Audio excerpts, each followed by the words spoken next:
welcome to my YouTube channel. අද මේ video එකෙන් ගෙනල්ලා තියෙන laptop motherboard එකක් කොහොමද අපි කොටස් වශයෙන් වෙන් කරගෙන section වෙන වෙනම check කරගන්නේ කියන අපි මුලින්ම charging IC එක ගැන ඒ වගේම දාලා අදහසක් ගන්න ඕනේ.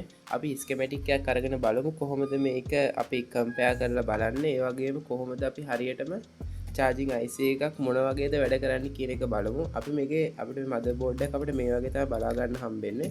motherboard එක හැදලා තියෙන්නේ surface mounted device කීපයක් එකතු වෙලා SMD components කීපයක් එකතු වෙලා තමයි මේක හැදිලා තියෙන්නේ. අපිට මේ කොටස් වශයෙන් ගන්න පුළුවන්. ඔයාලට පේනවා ඇති මෙතන අපිට CMOS වලට මත මෙතන battery එක CMOS battery කියන section එක තියෙනවා. ඒ වගේම එතන තමයි අපිට BIOS ඒ සියලුම දේවල් තියෙන්නේ. එතන මේ හරිය BIOS IC එක එනවා. මම ඒ ගැන වීඩියෝස් එකක් අනිවාර්යෙන් කරන්න. අපි දිගටම section videos අපි series එකක් කරමු. අද මේ වීඩියෝ එකෙන් ගෙනල්ලා තියෙන්නේ charging IC එකක් මොන වගේද හැසිරෙන්නේ ඒක අපිට දැනගන්න තියෙන්නේ මොන වගේ දේවල්ද කියන එක ගැන. එතකොට අපි schematic එකක් කොහොමද charging IC එකත් එක්ක compare කරලා බලන්නේ. මේ board එකට ගැලපෙන එකක් ගන්න ඕනේ. ඒකට මම වෙනම වීඩියෝ clip එකක් ගේන්නම් කොහොමද අපි check කරලා Google එකෙන් ගන්න කියන එක ගැන. අපිට ඒ software එකක් සල්ලි ගෙවලා ගන්න ඕනේද නැත්නම් අපිට free තියෙනවද? හැම motherboard එකම තියෙනවද ඒක ගැන වීඩියෝ එකක් ගේන්නම්. අද අපි බලමු මේ schematic එකයි මේ board එක compare කරලා මොන වගේද අපිට හඳුනගන්නේ කොහොමද ඒක බලාගෙන අපි මේකේ path ඔයාලට පෙන්නති මෙන්න මේ පොඩි ඉරි වගේ තියෙන මේ path තියෙන්නේ. මේ path හරියට මේකත් එක්ක අපි කොහොමද compare කරලා බලන්නේ කියන එක ගැනත් අද බලමු. ඒ එක්කම ඒ වගේම charging IC එකේ ක්‍රියාකාරීත්වයත් කොයි වගේද එන්නේ කියලා බලමු. අපි charging IC ගැන කතා කරමු. කොයි වගේද ඒක හැසිරෙන්නේ අපිට ඒක ගැන දැනගන්න තියෙන්නේ මොනවද? හැම බෝඩ් එකකට මෙන්න මේ IC එකමද එක එක ඒවාට වෙනස් වෙනවද? අපි ගැන ඔක්කොම කතා කරමුද? හරි ඔයාලට මේකේ පේනවා ඇති මෙතනදී අපිට මේ කොටසදී අපි charging IC එක ඒ වගේම කොහොමද මේක හොයාගන්නේ කියන එක ගැන අවබෝධයක් ගන්න ඕනේ. අපිට පේනවා ඇති මෙතන මේ තමයි මෙතනින් තමයි ඇඩැප්ටර් එකේ කනෙක්ටර් එක ඉන්න වෙන තැන. ඒ වගේම මෙතන ඔයාලට පේනවා ඇති මෙතන charging battery එක plug වෙන්නේ මෙතනට. අපිට ඒක සාමාන්‍යයෙන් බැලුවම තේරෙන ඕනම කෙනෙක්ට. අපි බලමු දැන් කොහොමද මේකේ මේ ඇති මම මේක parts වලට ගන්න board එකක් මෙතන MOSFET එකක් remove කරලා තියෙනවා මම. ඒ වගේම මේ section එක තමයි charging section එක විදිහට අපිට සලකලා ගන්න පුළුවන්. ඔයාලට පේන ඇති මෙතන IC එකක් තියෙනවා. මේ IC එක තමයි charging IC එක විදිහට අපි ගන්නෙ. එතකොට අපි බලමු මේ IC එකේ මොකද්ද මේ IC එක මොන වගේද මේක වැඩ කරන්නේ මොන වගේද කියන එක ගැන අපි කතා කරමු. හරි දැන් අපිට මේ විදිහට PDF එක හම්බුණා. අපි මේ PDF එකෙන් පල්ලයට ආපුවම මට හම්බුණා charging section එකේ IC එකේ ටික. ඔයාලට මෙතන බලා ගන්න පුළුවන්. අර මම remove කරා කිය MOSFET එක මෙන්න මෙතන තියෙනවා. ඒ වගේම මෙදින් charging IC එක අපි බලමු මේ IC එක අපි කොහොමද මේ IC එකමද කියලා හඳුනාගත්තේ කොහොමද කියලා බලනවනම් ඔයාලට පේනවා ඇති මේ හැම part එකක්ම හැම SMD component එකක්ම number කරලා තියෙනවා. කොහොමද number කරලා තියෙන්නේ?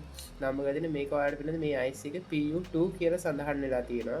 ඒ වගේම අපි මේ කොනට આવොත් මේ MOSFET එක සඳහන් වෙනවා.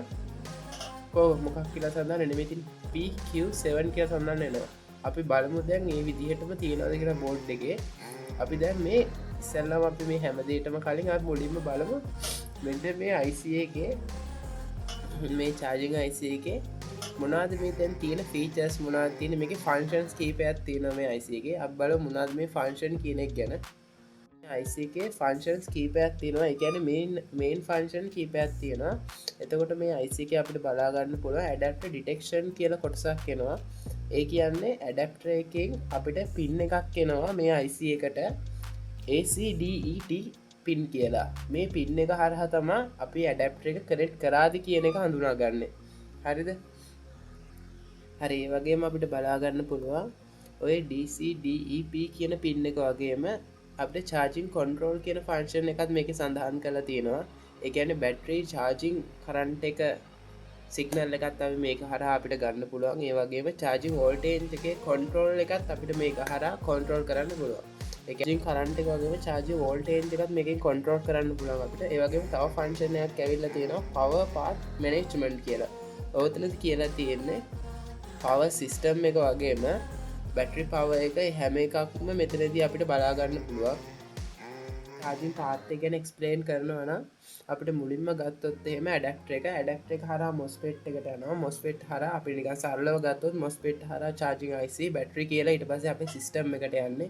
මේක තමයි සරලව. ඒ වුණාට මේකෙදි වෙන්නේ ඇඩැප්ටර් එක හරහා MOSFET වලට ගිහිල්ලා MOSFET එකෙන් අපිට ගේට් එක අපේ control කරනවා. ගේට් එක control කරාම MOSFET හරහා තමයි charge බැටරි charge එකට charge වෙන්නේ. අපි ඒක ගැන බලමු. අපිට මේකෙන් බලන්න පුළුවන්. අපිට ඔයාලට මෙතන පේනවා ඇති පේනවා ඇති MOSFET එකක් මේ IC එක හරහා drive කරනවා. ඒ කියන්නේ අපිට මේකේ බැලුවොත් එහෙම ඔයාලට පේන pin number අපි pin number ගත්තොත් ඔයාලට පේන gate pin එකක් මෙතන සඳහන් වෙනවා. gate pin 8 pin එකේ අපිට මෙතන gate එක ඊට පස්සේ ඊට පස්සේ මෙතනත් මේ පැත්තේ gate එකක් අපිට බලා ගන්න හම්බ වෙනවා. ඒ වගේම pulse pin එකක් මෙතනදී බලා ගන්න හම්බ වෙනවා. මෙතන gate pin එක.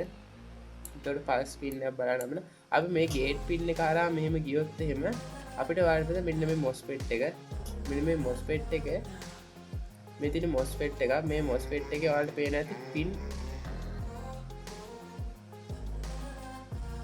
හරි මේ තියෙන MOSFET එක මේ MOSFET එක ඔයාලට පේන ඇති pin 8ක් තියෙනවා මේ MOSFET එක අපි විස්තර කරනවා මේ MOSFET එකේ drain and source and gate එක අපිට සඳහන් වෙනවා මෙතන මේ G අකුරෙන් gate එක D අකුරෙන් drain එක වගේම source එක අපිට බලා ගන්න පුළුවන් අපිට මෙතනදී output එක විදිහට තියෙන source එක හරි අපි බලමු මේ drain එකට මේකේ signal එක ඇවිල්ලා තියෙනවා ඔයාලට පේන ඇති මෙතන gate එකට signal එක ඇවිල්ලා තියෙන විදිහ මෙන්න මෙතන pin එකේ gate එකේ මෙතනින් කෙලින්ම මෙහෙම ඇවිල්ලා තියෙන 8 වෙනි pin එකට gate එක drive වෙන pin එකට ඔයාලා දැනගන්න ඕන දෙයක් තමයි අපි මෙතනදී මේක වැඩ කරන්නේ මෙන්න මෙතන අපිට මුලින්ම මේ තියෙන්නේ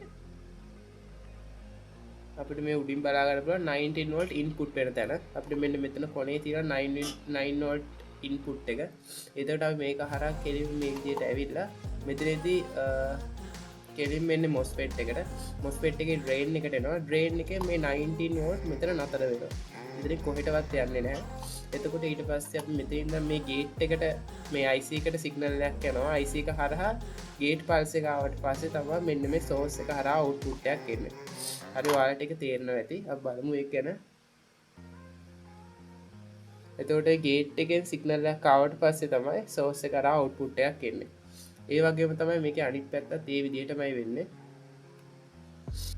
හරි ඔයාලට මෙතන පේනවා ඇති මේකේ මේ හා පැත්ත එක මෙතනදිත් මේකේ අර gate signal එක එන තැන මේකත් කෙලින්ම මේ විදිහට ඇවිල්ලා gate pin එකට යනවා මේ අනිත් MOSFET එක මේකෙත් source එක කරා output එකක් එනවා අපි මේක physically බලමු board එකේ කොයි විදිහට තියෙන්නේ කියලා මේ විදිහට තමයි අපිට මේක බලා ගන්න හම්බෙන්නේ අපිට සරලව repair එකක් කරන කෙනෙක්ට මේ වගේ බලාගත්තම හොඳටම ඇති මම මේක හරියටම explain කරන්නම් ඔයාලට